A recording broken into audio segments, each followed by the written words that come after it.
ನಮಸ್ಕಾರ ಬೆಂಗಳೂರು. ನಾವಿವಾಗ ಬೆಂಗಳೂರು ಇರ್ಲಿ ಅಥವಾ ರಾಯಚೂರು ಇರ್ಲಿ, ಮೈಸೂರು ಇರ್ಲಿ, ಎಲ್ಲೇ ಇರ್ಲಿ, ನಮ್ಮ ಕಾರ್ ಒಳಗಡೆ ಹೈವೇ ರೋಡ್ ಹೋಗ್ಬೇಕಾದ್ರೆ ಅಥವಾ ಸಿಟಿಲಿ ಹೋಗ್ಬೇಕಾದ್ರೆ ಕಾರಲ್ಲಿ AC ಅಂತಕ್ಕಂಥದ್ದು ವೆರಿ ಇಂಪಾರ್ಟೆಂಟ್. AC ಇಲ್ಲ ಅಂತ ಹೇಳಿದ್ರೆ ಅಲ್ಲಿ ಸ್ಮೆಲ್ ಬರೋದು, ಶೆಕೆ ಆಗುತ್ತೆ, ಧೂಳೆಲ್ಲ ಬರುತ್ತೆ. ಈ ಬೇಸಿಗೆ ಇರ್ಲಿ, ಮಳೆಗಾಲ ಇರ್ಲಿ, ಚಳಿಗಾಲ ಇರ್ಲಿ, ಎಲ್ಲಾ ಕಾಲದಲ್ಲೂ ಕಾರ್ ಒಳಗಡೆ AC ಇರ್ಲೇಬೇಕು. ನಾವು ಕಾರ್ನ ಹೊರಗಡೆ ವೀಕೆಂಡ್ ಅಲ್ಲಿ ಅಥವಾ ತಿಂಗಳಿಗೆ ಒಂದ್ಸರಿ ನಾವು ತೆಗಿತಾ ಇರ್ತೀವಿ, ಅಲ್ಲಿ ಇಲಿ ಕಚ್ಚಿರುತ್ತೆ ಅಥವಾ ಏನೋ ಪ್ರಾಬ್ಲಮ್ ಬರುತ್ತೆ. ರಿಪೇರಿ ಮಾಡೋದು ಎಲ್ಲಿ ಅಂತ ಹೇಳಿದ್ರೆ ನಮ್ಮ JC ರೋಡಿಗೆ ಬಂದ್ರೆ ಅಲ್ಲಿ ಪರ್ಫೆಕ್ಟ್ ಆಗಿ ಪರ್ಮನೆಂಟ್ ಸೊಲ್ಯೂಷನ್ ಕೊಡ್ತಾರೆ AC ರಿಪೇರಿ ಮಾಡ್ಲಿಕ್ಕೆ. ಬನ್ನಿ JC ರೋಡಿಗೆ ಬಂದು JC ರೋಡ್ ಇಂದ ಲೆಫ್ಟ್ ತಗೊಂಡ್ರೆ AM ರೋಡ್ ಬರುತ್ತೆ. AM ರೋಡ್ ಇಂದ ಡೆಡ್ ಎಂಡ್ ಬಂದು ಲೆಫ್ಟ್ ಬಂದ್ರೆ ಮತ್ತೆ MTB ರೋಡ್ ಬರುತ್ತೆ. MTB ರೋಡ್ ಅಲ್ಲಿ ಬಂದು AM ಕಾರ್ ರಿಪೇರ್ ಅಂತ ಕೇಳಿದ್ರೆ ಯಾರು ಬೇಕಾದ್ರೆ ಹೇಳ್ತಾರೆ. ನಾವಿಲ್ಲಿ ಕಾರ್ AC ನ ರಿಪೇರಿ ಮಾಡಿಸಿದ್ರೆ ನಮಗೆ ಪರ್ಮನೆಂಟ್ ಸೊಲ್ಯೂಷನ್ ಸಿಗ್ತದೆ ಅಂತಕ್ಕಂಥದನ್ನ ನಮ್ಮ ಫ್ರೆಂಡ್ಗಳು ಹೇಳಿದ್ದಾರೆ. ಇದೇ ನೋಡಿ ಒಂದು ಆ ಶಾಪ್ ಇದು. All types of car AC and fillings and services done here ಅಂತ ಬೋರ್ಡ್ ಹಾಕಿದ್ದಾರೆ. ಬನ್ನಿ ಇಲ್ಲಿ ಯಾವ್ಯಾವ ಒಂದು ಕಾರ್ ಅಲ್ಲಿ AC ರಿಪೇರಿ ಬರುತ್ತೆ ಮತ್ತೆ ಪರ್ಮನೆಂಟ್ ಸೊಲ್ಯೂಷನ್ ಹೇಗೆ ಕೊಡ್ತಾರೆ ಅಂತ ಕೇಳೋಣ. Kamal let's go. ನಿಮ್ಮ ಹತ್ರ AC ಗೆ ಪರ್ಮನೆಂಟ್ ಸೊಲ್ಯೂಷನ್ ಸಿಗುತ್ತೆ ಹೇಗೆ ಅಂತ? 100% ಸಿಕ್ಕತ್ತೆ ಸರ್. ಏನ್ ಬೇಕು ನಿಮ್ಗೆ ಸಿಕ್ಕತ್ತೆ. AC ಗ್ಯಾಸ್ ಫಿಲ್ಲಿಂಗು, ಸರ್ವಿಸು ಎಲ್ಲ ಮಾಡ್ಕೊಡ್ತೀವಿ ಸರ್. ಸರ್ AC ಅಲ್ಲಿ ಜಾಸ್ತಿ ಏನೇನ್ ಪ್ರಾಬ್ಲಮ್ ಬರುತ್ತೆ ಸರ್? ಜಾಸ್ತಿ ಅಂದ್ರೆ ಲೀಕೇಜ್ ಇರತ್ತೆ. ಅದ್ ಲೀಕೇಜ್ ಎಲ್ಲ ಹುಡುಕಿ ನಾವು ಎಲ್ಲ ಮಾಡ್ಕೊಡ್ತೀವಿ ಸರ್. ಅದು ಈ ತರ ಕಂಡೆನ್ಸರ್ ಹೋಗಿರತ್ತೆ, ಇಲ್ಲ ಅಂದ್ರೆ ಕೂಲಿಂಗ್ ಆಯಿಲ್ ಹೋಗಿರತ್ತೆ, ಎಲ್ಲ ಮಾಡ್ಕೊಡ್ತೀನಿ. BMW, ಜಾಗ್ವಾರ್ ಯಾವ್ದು ಇರ್ಲಿ ನಾನು ಮಾಡ್ಕೊಡ್ತೀನಿ ಸರ್. ಕೆಲವರು AC ಎಲ್ಲ ರಿಪೇರಿ ಆಗಿರುತ್ತೆ, ಮತ್ತೆ ಕೆಲವು ಓಡಿಸ್ತಿರ್ತೀವಿ ನಾವು, ಆದ್ರೂ ಒಳಗಡೆ ಕೂತ್ರೆ ವಾಮಿಟ್ ಸೆನ್ಸೇಷನ್ ಬರುತ್ತೆ. ಅದು ಯಾಕೆ ಅಂತ?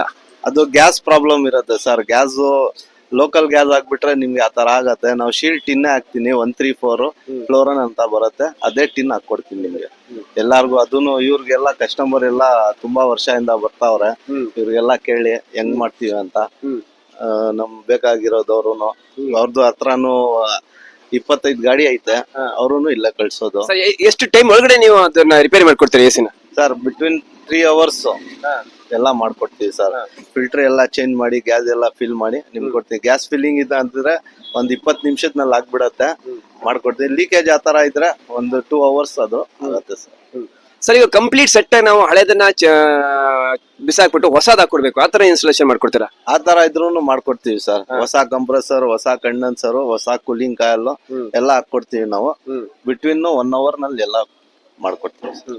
ಸರ್ ಈಗ AC ರಿಪೇರಿ ಮಾಡ್ಲಿಕ್ಕೆ ಅಥವಾ ನೀವು ನಿಮ್ಮ ಒಂದು ಆಫೀಸ್ ಹತ್ರ ಬರ್ಬೇಕಾ ಅಥವಾ ನಮ್ಮ ಸ್ಪಾಟಿಗೆ ಬರ್ತೀರಾ ಅಂತ ಹೇಳಿ? ಇಲ್ಲ, ನಾವು ಆಲ್ ಹೋಯ್ತೀವಿ ಸರ್.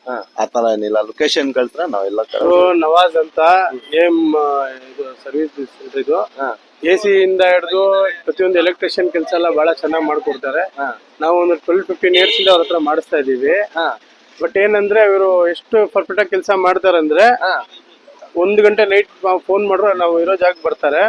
ಬೆಂಗಳೂರಲ್ಲಿ ನಾವು ಈ ತರ ಸರ್ವಿಸ್ ಎಲ್ಲೂ ನೋಡಿಲ್ಲ. ಬಹಳ ಚೆನ್ನಾಗಿ ಕೆಲಸ ಮಾಡ್ತಾರೆ. ಯಾವ್ದೇ ಇದ್ರು ಅದು ಸೊಲ್ಯೂಷನ್ ಕಂಡುಹಿಡಿತಾರೆ, ಯಾವ ಪ್ರಾಬ್ಲಮ್ ಇದೆ ಅಂತ. ನೀವು ಶೋರೂಮ್ಗೆ ಹೋದ್ರೆ ಅವರು 10,000 ಆಗೋ ಜಾಗದಲ್ಲಿ 23,000 ಮಾಡ್ತಾರೆ. ಬಟ್ ಇವ್ರು ಹಂಗ್ ಮಾಡಲ್ಲ, ಏನೇ ರೀಸನಬಲ್ ಆಗಿ ಮಾಡ್ಕೊಡ್ತಾರೆ. ಬಟ್ ಒಳ್ಳೆ ಕೆಲಸಗಳು ಎಲ್ಲಾ ಚೆಕಿಂಗ್ ಮಾಡಿ, ನಮ್ಮ ಹತ್ರ ವ್ಯಾಕ್ಯೂಮ್ ಇದೆ, ವ್ಯಾಕ್ಯೂಮ್ ಎಲ್ಲ ಹಾಕಿ ಚೆಕ್ ಮಾಡಿ ಆಮೇಲೆ ಕಸ್ಟಮರ್ ಹೇಳ್ತೀವಿ ಈ ತರ ಪ್ರಾಬ್ಲಮ್ ಇದೆಯಪ್ಪ, ಈ ತರ ನಾವು ರೀಸನಬಲ್ ಅಲ್ಲಿ ಮಾಡ್ಕೊಡ್ತಾ ಇದೀವಿ ಅಂತ ಹೇಳ್ತೀವಿ. AC ಕಾರ್ ರಿಪೇರಿ ಅಂತ ಯಾರು ರಿಪೇರಿ ಮಾಡ್ತಾರೆ ಅಂತ ಕೇಳಿದಾಗ ನವಾಜ್ ಬೈ ಹತ್ರ ಹೋಗಿ ತುಂಬಾ ಚೆನ್ನಾಗಿ ಮಾಡ್ತಾರೆ. ಅವರು 1 time ರಿಪೇರಿ ಮಾಡಿದ್ರೆ ಪರ್ಮನೆಂಟ್ ಆಗಿರುತ್ತೆ ಅಂತ ಹೇಳಿ. ಇನ್ನೊಂದು, ಈ ಒಂದು ಶಾಪಿಗೆ AM ಕಾರ್ ಅಸೆಸರೀಸ್ ಸುಮಾರು 15 ವರ್ಷಗಳಿಂದ ಕಸ್ಟಮರ್ ಅಲ್ಲಿದ್ದಾರೆ. AC fillings, condenser repair, any reinstallation ಏನ್ ಹೋಗಿದೆ ಅದು ಇಟ್ಟು ರೀಸನಬಲ್ ರೇಟ್ ಆಗಿ ಇವ್ರು ನವಾಜ್ ಬೈ ಅವರು ರಿಪೇರಿ ಮಾಡ್ಕೊಡ್ತಾರೆ. ಓಕೆ ವೀಕ್ಷಕರು, ಇದಾಗಿತ್ತು ಇವತ್ತಿನ ವಿಶೇಷ. ಮುಂದಿನ ಒಂದು ಕಾರ್ಯಕ್ರಮದೊಂದಿಗೆ ಬಂದು ಭೇಟಿ ಮಾಡ್ತೀನಿ. ಅಲ್ಲಿವರೆಗೂ ನಮಸ್ಕಾರ.